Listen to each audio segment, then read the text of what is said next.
So we'll link to the video at the end of this video so that you can enjoy Mike's journey of, let me try and get this right here. It was using a disk drive to power a Commodore 64 to play on your At Games Legends screen.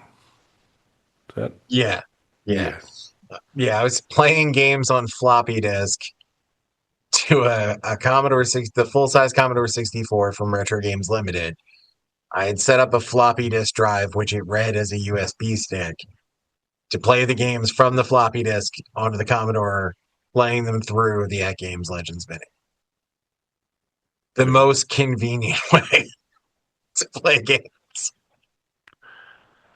But now Mike can do that with the 2600,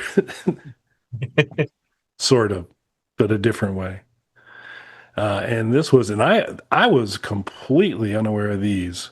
I mean, I think I had a slight notion of the double enders that the Atari cartridges you kind of flip and have the two of them paired up.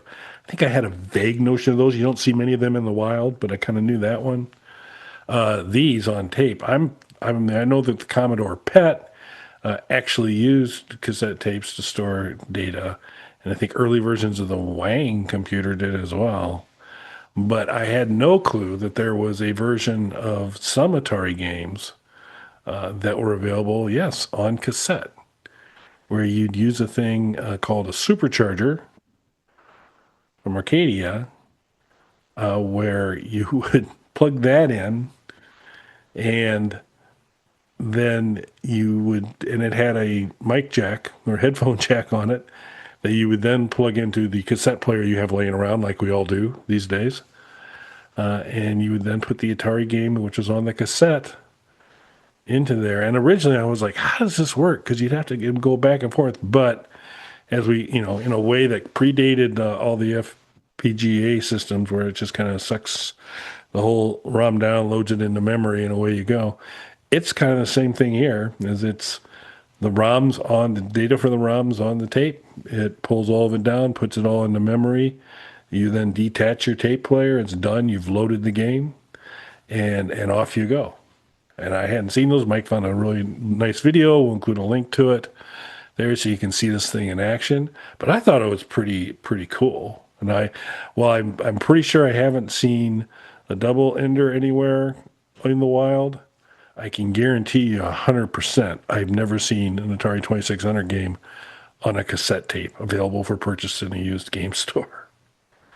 Have you come across these before? No, no. So I kind of knew this existed.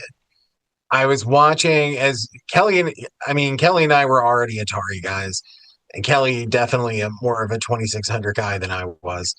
But in recent years, I think it's fair to say, probably for both of us, we've become more Team Atari than ever before in recent years. So I've been going down the Atari 2600 rabbit hole, and I do vaguely remember seeing something that there was some kind of Atari cassette player at some point. I guess I probably assumed it was for the computer though, the Atari 8-bit computer, because like Kelly was saying, like Commodore 64 could play games off of anything. It's why it's such an enduring thing for weirdos like me who want to like Commodore 64 is like the way that people want to make Doom run on everything. Commodore 64 is almost like, what can we make it read? Is this rock? Can you make this into a program? Like that's basically how it works. So everything from vinyl records to cassettes to floppy disk to a Netflix movie had a Commodore program in there. So I mean, just it's like magic. I don't know how it works. So cassettes though are a thing I'm aware of. I almost bought, and I had to stop myself because it was just the Commodore lover and collector in me. I found a Commodore cassette player for the original Commodore 64, and it was not cheap, but I still almost bought it just to have it. I wouldn't even know if it worked. So I didn't, but no, I guess I'd heard before there was a few Atari tapes floating around, but assumed it was for the Atari 8-bit computer, not for the 2600.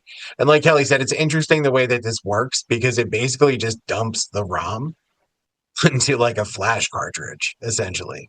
So it's kind of interesting. It obviously didn't take off though. There's only a handful of games that were released for this.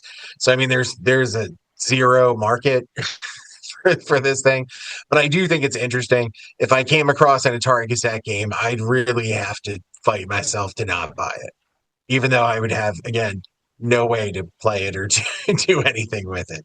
I do have a double ender cartridge, though. So that's fun. Yeah, and while the games are limited, and you know they're limited, at least because the numbering system that runs across the top of the cassette one does not leave room for double digits. And Yeah. so it seems like they're topping out at 9 or 10, depending on your aggressive use of zero to kind of stand there. But I'd like some of these games because there's Communist Mutants from Space, Escape from the Mindmaster, and Dragonstomper.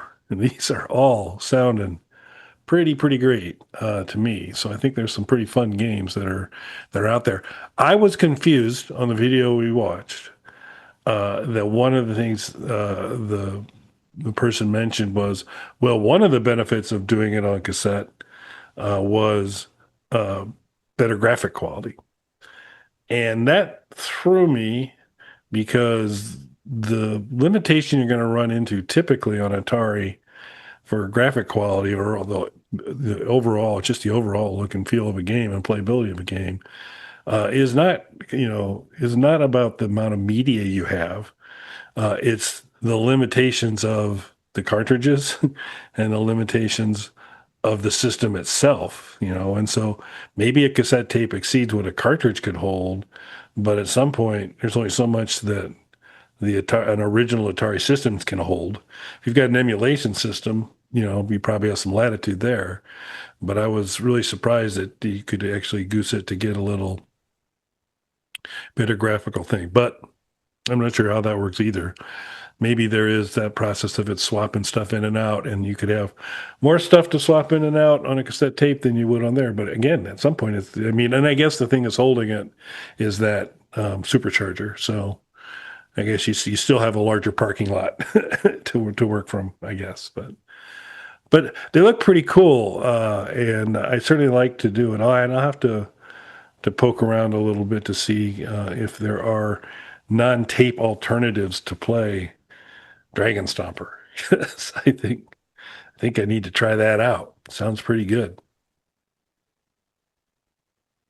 Yeah, I would definitely be curious to try the games. If I came across one of these games in the wild, I'd probably buy it just for the collector in me. And especially, we're so Atari centric now. I have two 2600s and a 7800 fight stick, multiple Atari collections. So, I mean, obviously, nothing's going to stop Atari from taking my money one way or another. Right. Well, and another good reason to get one is it furthers your business case for the Commodore 64 cassette. Yeah. It's like how can I play this? I don't, So it's just another rationale there. So that'd be pretty cool. Hey, let us know in the comments if you had heard of these before and what your thoughts are on them. And if you've ever seen any in the wild. It's a lot of stuff to remember to do, so you probably ought to subscribe to the channel as serve as a regular reminder that, there's this deep research that I was asked to do and respond in an 8-page questionnaire by these guys. But it'd be a little reminder. You can check out the new videos we put out. One of the videos type of video we put it out daily, is the world's shortest podcast, Hard No. Well over 1,000 episodes. We're heading into the new year. I'm sure all the questions will be great for this next year. And that's published daily. We've got some ROMs ourselves, freely distributable. Slapdash and its variants for the Game Boy. There's also a Super Nintendo, right? Or is it Nintendo? Nintendo. Nintendo. Shoot. Nintendo adjunct to it's in the Slapaverse, but there's a There's one out there. There's some Doom levels. Probably some other platforms making their way out there sometime soon. I'm trying to create an Atari 2600 version of some stuff. Slow going, folks, especially when you get distracted by Doom levels, which is, I know how to do a Doom level, and I can be successful doing a Doom level. And you can see those Doom levels on the site as well. So if you like playing Doom, we've got 7 levels of fun for you out there in Boom Panda, the Bog Panda mod of Doom 2. So you should check that out as well.